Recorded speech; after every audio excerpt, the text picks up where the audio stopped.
Ok, eh ben écoute, il semblerait qu'on soit, comment dire, le 23 février, soit le jour du lancement du 100D Project. On va enfin pouvoir commencer. Alors tu vois, j'ai deux trois trucs sur ma table, mais la première chose que je voulais te montrer, c'était mon carnet. Alors aujourd'hui, comme c'est le premier jour, je vais filmer en fait ce que je vais faire et je vais le partager. Je vais pas faire ça tous les jours parce que ça va être très long. Sinon, voilà, faire ça tous les jours. Mais comme c'est le premier jour aujourd'hui, je me suis dit que ça pouvait être sympa et bien de te partager ça. Donc d'abord, j'ai envie de te montrer mon carnet. Tu te rappelles ce carnet que j'avais tellement attendu. J'ai préparé ces pages et tu vois ce que ça donne en fait. Voilà, donc chaque jour, je suis venue, enfin pas chaque jour, mais sur chaque page, j'ai étalé de la peinture comme ça, tu vois, vraiment grossièrement. Il ne s'agissait pas du tout de faire quelque chose de joli ni quoi que ce soit, c'est juste histoire de renforcer un peu mes pages, de ne pas partir d'une page blanche et d'avoir déjà un petit support, tu vois, sur lequel commencer. Je sais pas toi ce que tu en penses, moi je trouve ça toujours un petit peu plus facile en fait quand on a quelque chose déjà de préparé entre guillemets, avec déjà un petit peu de couleur plutôt que de partir sur une page blanche, surtout pour un projet comme le 100DP où on peut être un petit peu fatigué ou un peu lassé de temps en temps, avoir la surprise en fait tous les jours d'une page un peu différente, ça peut être intéressant. Alors tu vois que certaines de mes pages collent, j'avais envie de te montrer ça. C'est tout simplement parce que j'ai mis de l'acrylique brillante et pas de l'acrylique mat sur certaines pages. Et l'acrylique brillante, elle a tendance à coller. Donc voilà, tu vois, si jamais je me rends compte que c'est vraiment gênant, ça abîme certaines pages, t'as vu. Si je me rends compte que c'est vraiment gênant, je viendrai mettre un petit morceau de papier sulfurisé entre chaque page.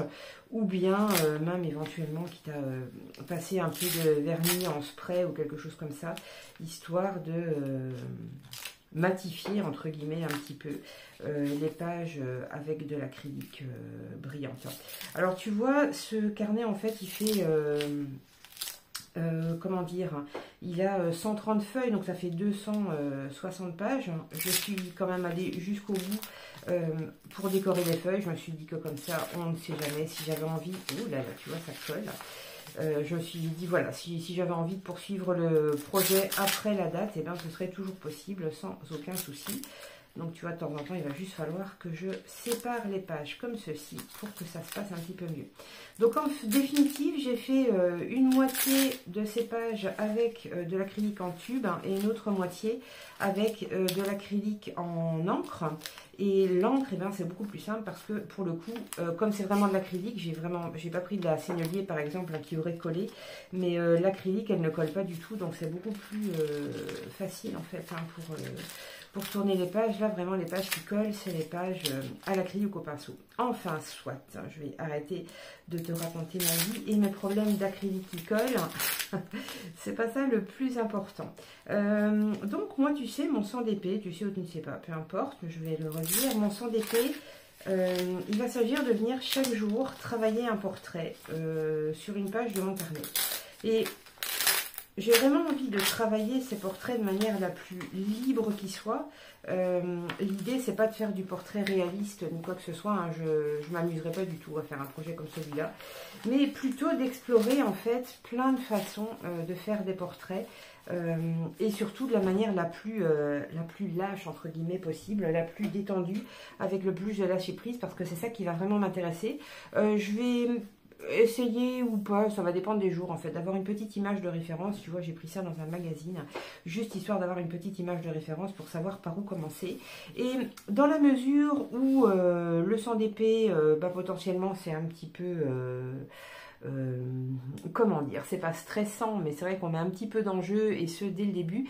Et ben moi j'ai décidé de lâcher prise directement avec cet enjeu là et faire quelque chose que je vais pas forcément pouvoir réussir, parce que comme ça je me mets pas trop de pression. Ça sert à rien de se mettre de la pression comme ça d'emblée. Donc je vais simplement prendre un crayon et je vais venir je trouve pas le crayon que je veux, celui-ci peut-être. Bon, allez. Et je vais venir en fait, réaliser, je vais pas copier ça parce que ça va être un peu compliqué. Moi, je suis pas dessinatrice, et voilà.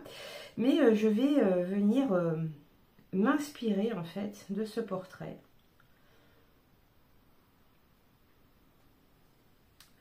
pour créer mon premier dessin, en sachant que l'idée ici, ça va être de ne pas relâcher mon crayon.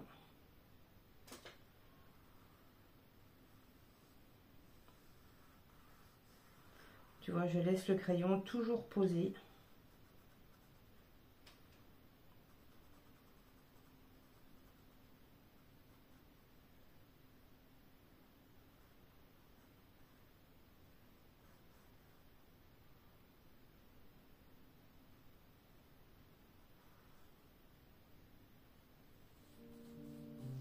Sur mon papier, voilà.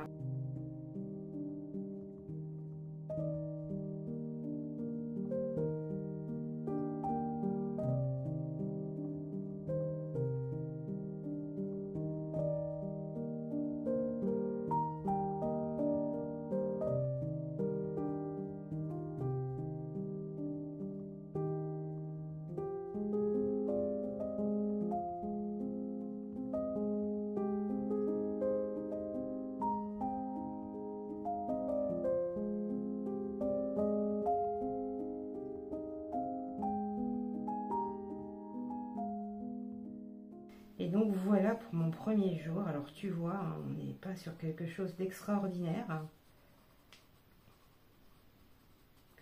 L'idée ici, c'est pas de réussir à tout prix, c'est pas de, comment dire, mon sang d'épée, c'est pas de faire des super chouettes portraits, c'est chaque jour de venir réaliser un portrait. Et je vais m'amuser en utilisant des tas de techniques différentes, dont cette première technique, eh bien, qui était de tracer sans relever le crayon. Ok. Et je peux numéroter.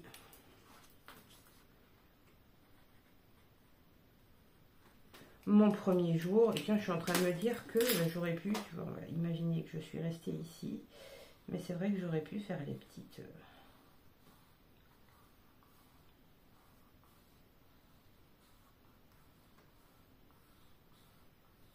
Ok, voilà. Et voilà mon premier jour de sang d'épée.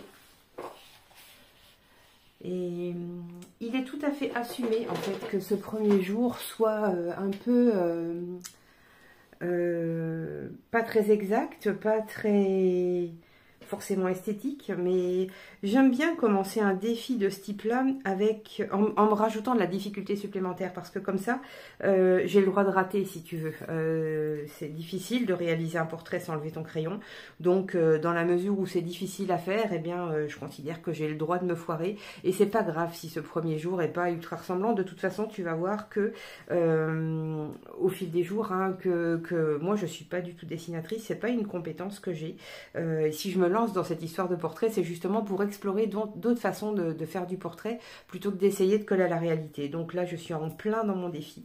Je respecte vraiment ce que je me suis dit au début. Alors comme on est au début, on respecte encore. Hein, tu vois, au bout d'un moment, j'imagine que je vais m'éparpiller. Mais là, je suis vraiment en plein de ce que j'ai imaginé pour mon défi. Donc je suis absolument ravie. Voilà, j'espère que toi, tu as bien commencé ton sang d'épée. Bien commencer son sang d'épée, ça ne veut pas forcément dire déjà avoir commencé à travailler dessus. Ça peut être tout simplement de venir faire sa curieuse sur le groupe, c'est tout aussi bien aussi. Donc voilà, pas de pression à ce sujet. Si tu n'as pas créé ou si tu n'as pas envie ou si tu ne te lances pas cette année, c'est tout à fait ok. Tu as quand même le droit de venir regarder ce qu'on fait, de venir encourager celles qui participent et peut-être de t'inspirer pour une année prochaine ou pour des travaux à venir. Voilà, je te souhaite une chouette journée, un bon démarrage de sang d'épée et puis on se retrouve très vite sur le groupe pour en discuter un petit peu plus.